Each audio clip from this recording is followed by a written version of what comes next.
Okay, so here we are live once again with another Masters of the Universe Origins unboxing, and this is the Turtles of Grayskull, Mousejaw, evil and armed with Mauser. How about that? And it's you see as the Build-A-Figure Roboto.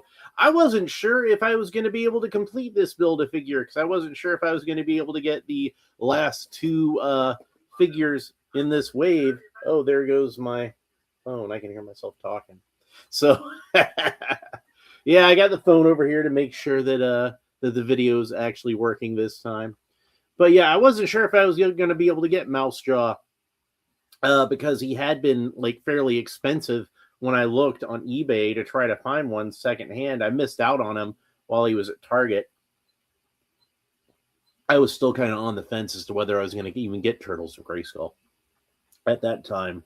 And I think he went on clearance at some point, but once he went on clearance, they were all gone like that. Blue Shadow the Hedgehog is here and says, "Hello, Alan. I will miss your stream again. How's it going?" Well, I'm sure you'll catch some in the future. You'll miss some in the future. That's just how that's gonna go. But I'm always glad to see you. So thanks for stopping by. Yeah. So like I wasn't sure if I was gonna be able to get this guy. Looked on eBay. The aftermarket prices were kind of expensive, like around $50 or so, and I'm like, that's more than I'm willing to spend on something like that. Slacker, on the other hand, we'll get into that on the next episode. But yeah, like I did find one on eBay for $25, which I don't believe is too much more than it was at retail, if any more at retail at all. So I was like, cool, I'm gonna go ahead and buy them. So I think like most of the parts for that came with 2 Bop Steady are in my parts bin. I got the torso here that came with Splinter Skull. So I'm going to go ahead and start putting the parts onto them. But I do have an extra 2 Bop Steady. So I will be able to get the parts out of that box like more easily than get them out of my parts bin. Blue Shadow the Hedgehog said... Sorry. Blue Shadow the Hedgehog, I can speak, says, "Guess what? I was sleeping." Yeah, that must be nice. I have a hard time sleeping sometimes. So here on the back, we have Castle Grayskull, looking more like the original toy than the Origins version of Castle Grayskull. It's got that kind of asymmetry to it that I like.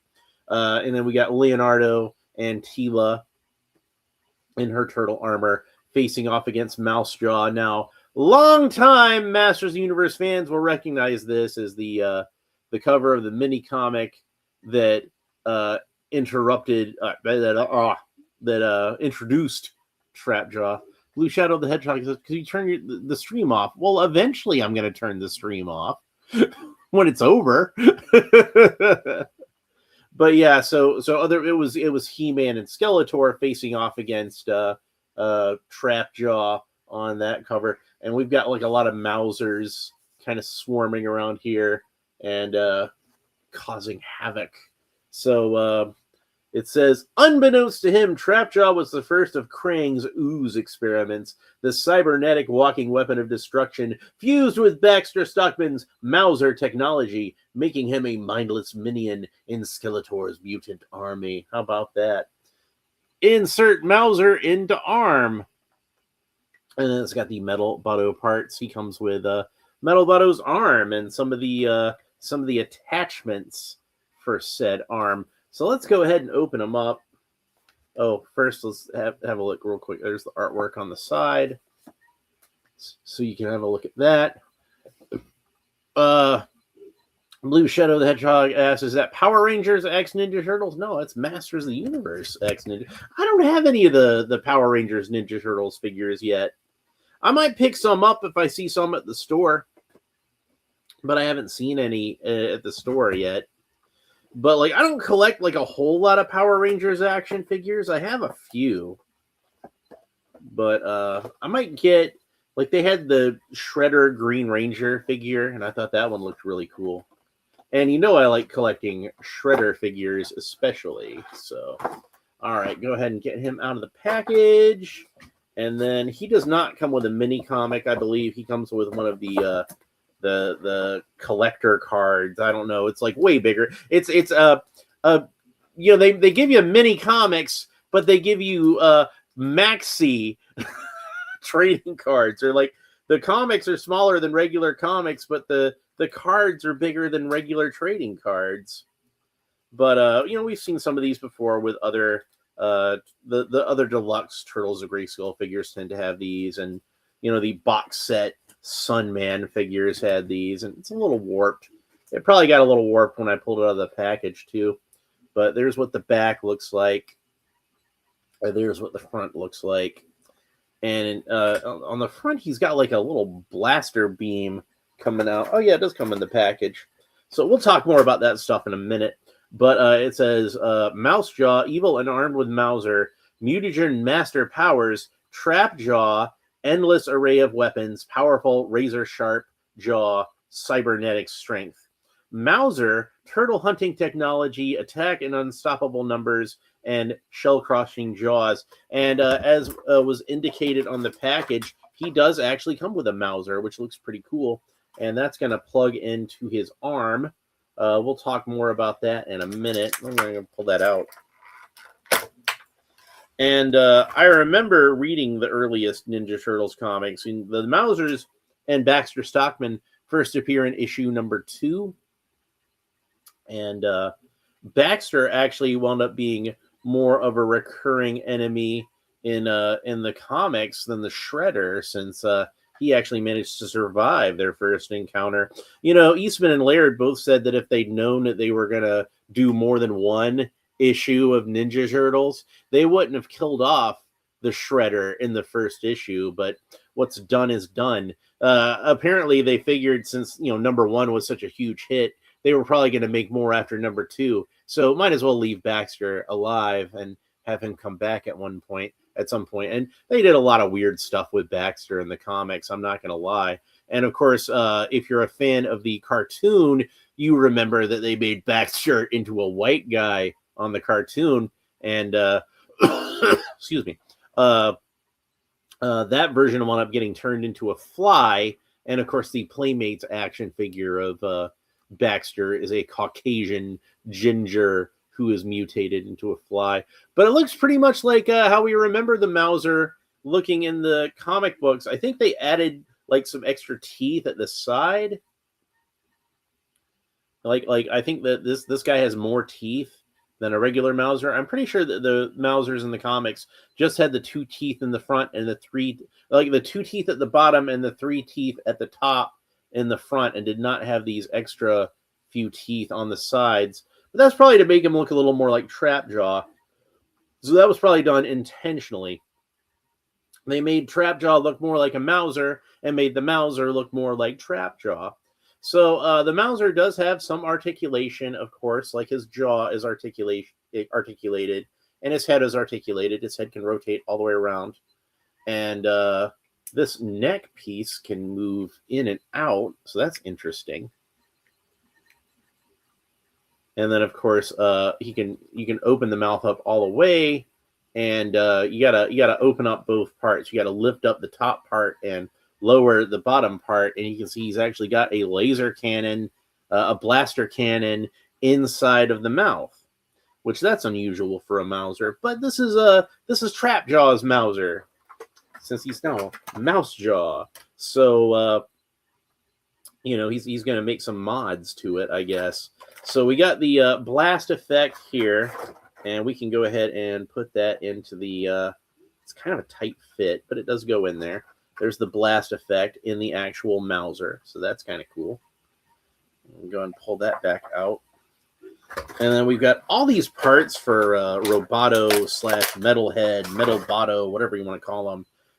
First thing I'm going to do is I'm going to pop this arm into the torso that came with Splinter Skull, because, you know, I like to have all these parts together when I can get them together.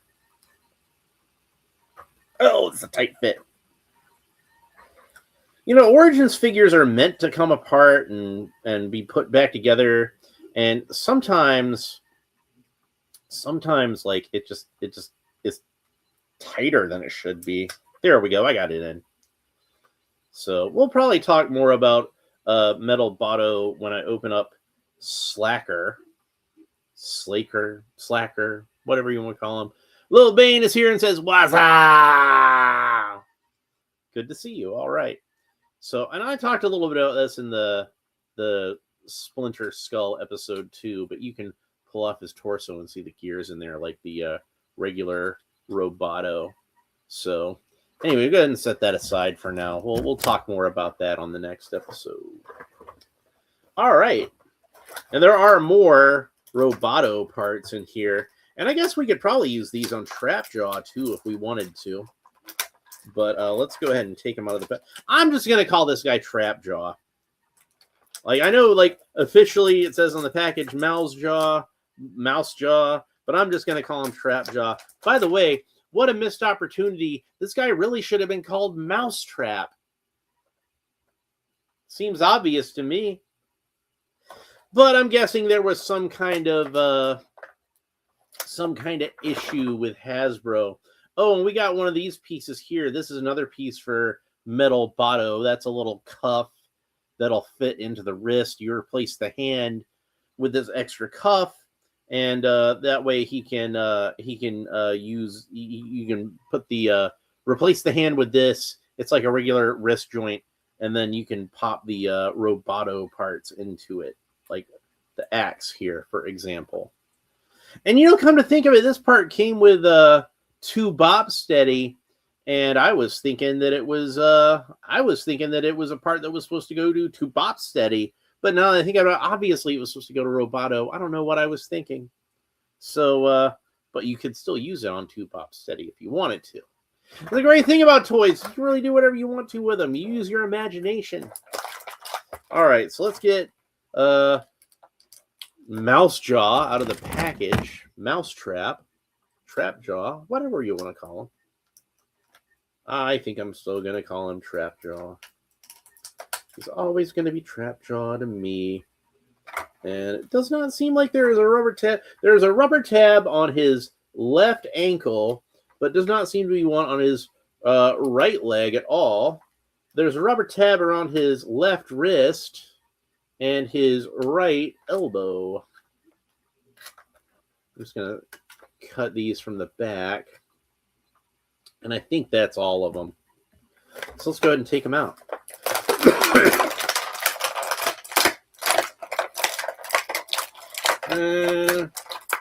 Head is really deep in the package.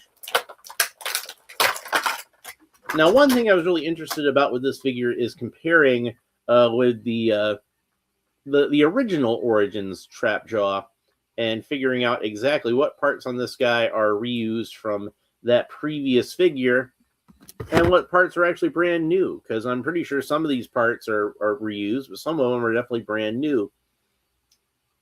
And it looks like the arm is completely new.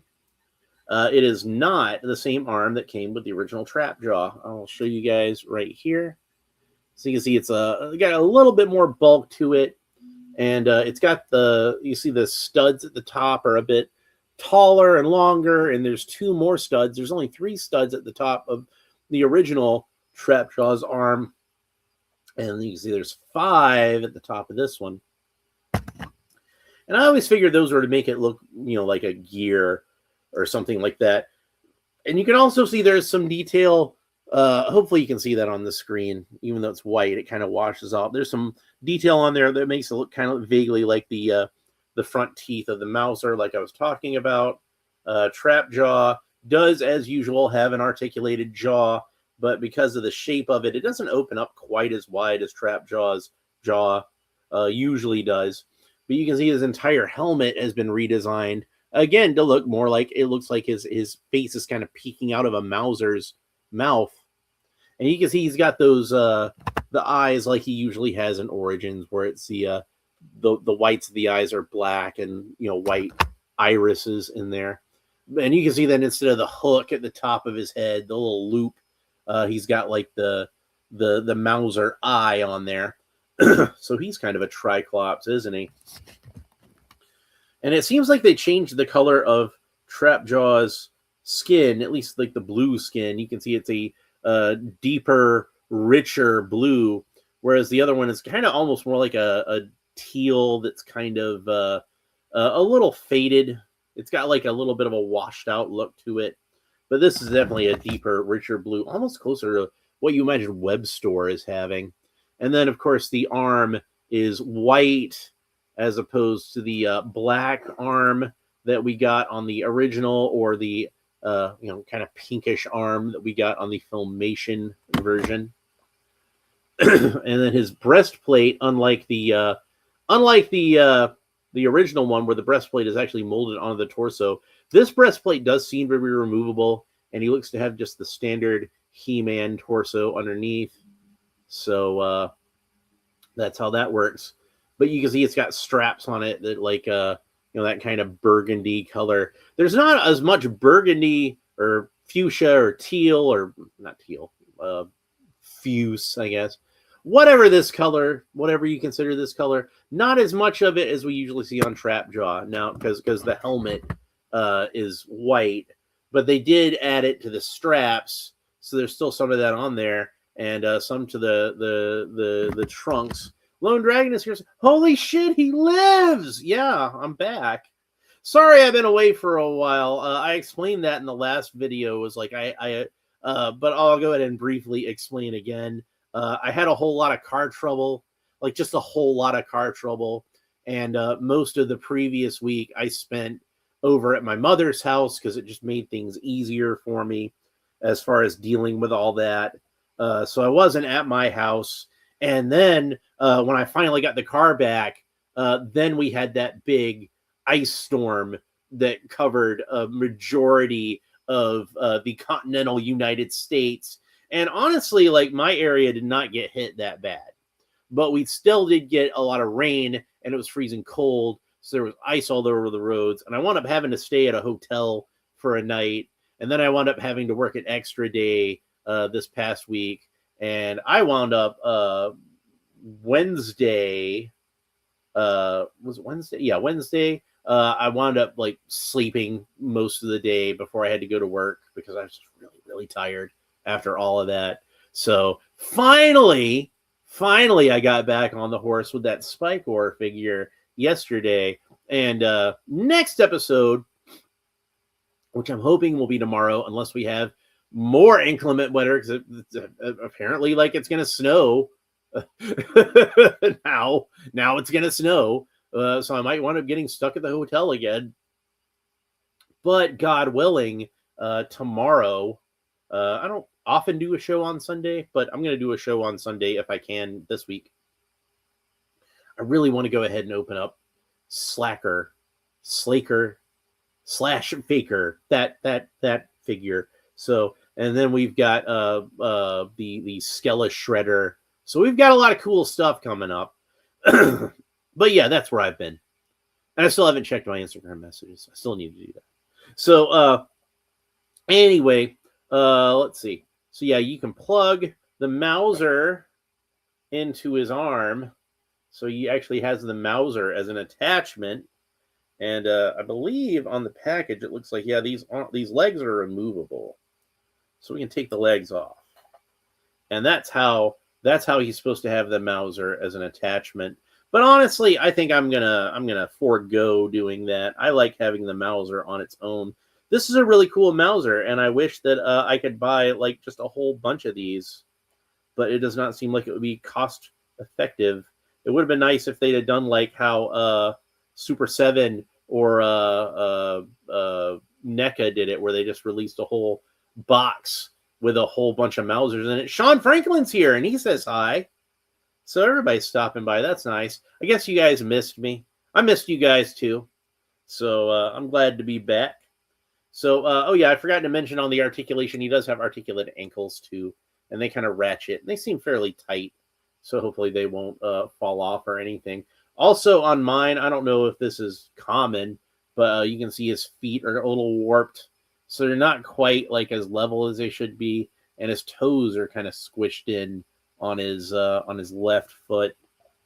So, and you got to balance this guy just right when you stand him up, because he is kind of front heavy. So that's how I have him posed like that.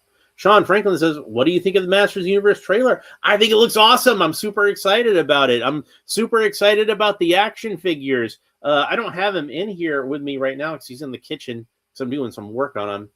He's at my little workspace at the kitchen table. But I am working on the Origins style figure of the movie version of He-Man. Got the parts from Mega Custom X. Looks great. Printed them out. I've got actually right now just finished printing out. I'm printing out an orange version of He-Man's armor, and the real ones know why I'm doing that. I got an orange version of He-Man's movie sword and an orange version of He-Man's movie armor. So I think you can figure out what I'm doing there. All right. So, and the blast effect does fit into the arm attachment. Sean Franklin says, have you seen the original Masters Universe 1987? Yes, I have. Loved that movie since I was a kid. That's a fun movie. I love it. I just realized something. He's got little, I wonder if that works that way. So the legs come off, like I said, they're on little pegs. So when you take the legs off of the Mauser, you can actually store them on the belt. So that's kind of neat. Just notice that. So, yeah, go ahead and set that back aside. But, yeah, a lot of the times when we were kids, and I know this happened with me, you wind up losing all the attachments to Trapjaw's arm. So you wind up just kind of using this arm as like a cannon anyway, because it's something that his arm is just still on there. So, but in this one, it's actually designed there's supposed to be a cannon like that. It would have been nice if they'd given him some of the traditional Trapjaw arm attachments, like the Lasertron or the hook or the claw or whatever. But unfortunately, they decided not to. But hey, you've got these extra Roboto pieces if you want to use those. So that does give you some more options. Let's talk about his articulation. So Trapjaw can look up about that far, look down about that far, tilt his head kind of quizzically from side to side, rotate the head all the way around. As I pointed out before, his jaw is articulated, and it opens up about that wide. Not quite as wide, like I said, as Trapjaw's jaw usually opens up, but still like enough you can get some expression out of it, so that's good. Trapjaw's arms rotate all the way around at the shoulders, and his left arm raises up to the side about that far. His right arm, not quite as far, because obviously it's got some doodads on there that hold it back. He's got a single joint of articulation at the left elbow, which bends in about that far and rotates all the way around. And then his right elbow bends at almost a 90-degree angle and rotates all the way around. Now, Trapjaw's left hand, he only has one hand, and it's his left hand. That rotates all the way around at the wrist and has a horizontal hinge on it that moves back and forth like so. Trapjaw can rotate all the way around at the waist. Since this is an Origins figure, we can take him apart at the waist, pull the arms off. He is a figure that's meant to be modular. You take him apart and swap out parts with other figures. So if you've got other Trapjaw figures like I have, maybe you can mix and match parts if you want to see what he looks like with different parts. So with the Filmation version or with the Origins, the standard Origins version. Now he does share the same thighs, I believe, as the standard Trapjaw figure, and the same shins. So it's the same legs, but those are the only parts I see that he shares with the original Trapjaw. Everything else is new.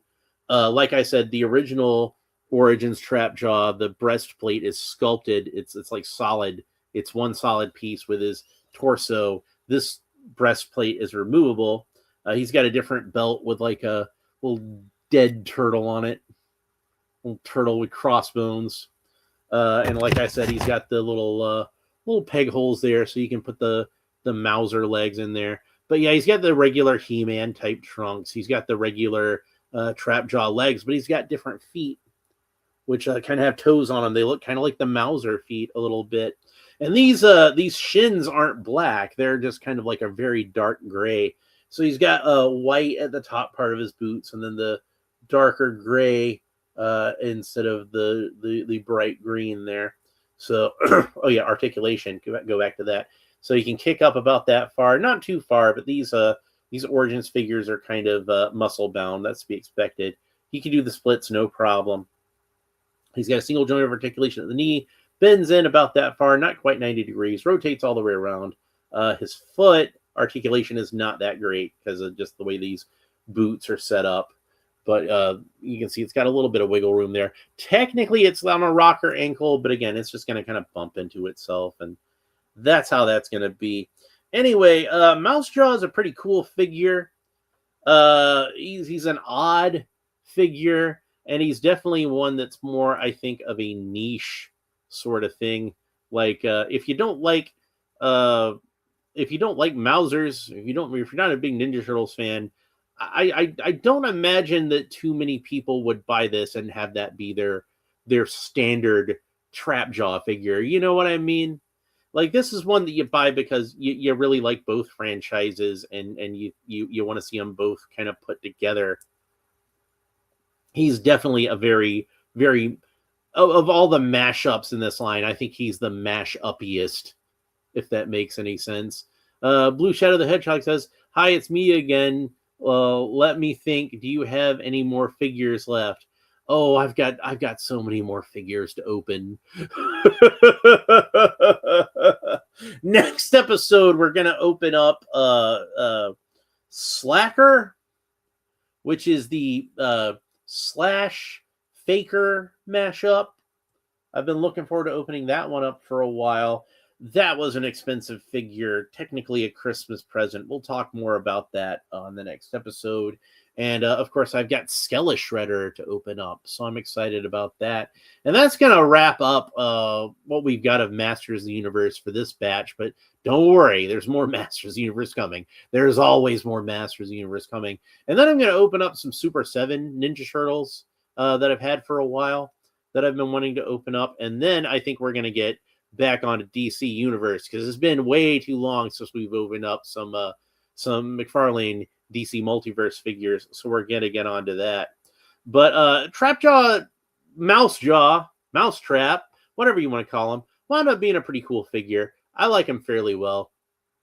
He's not my favorite of the Turtles of Grayskull figures, but he's pretty cool. I think he worked out pretty well.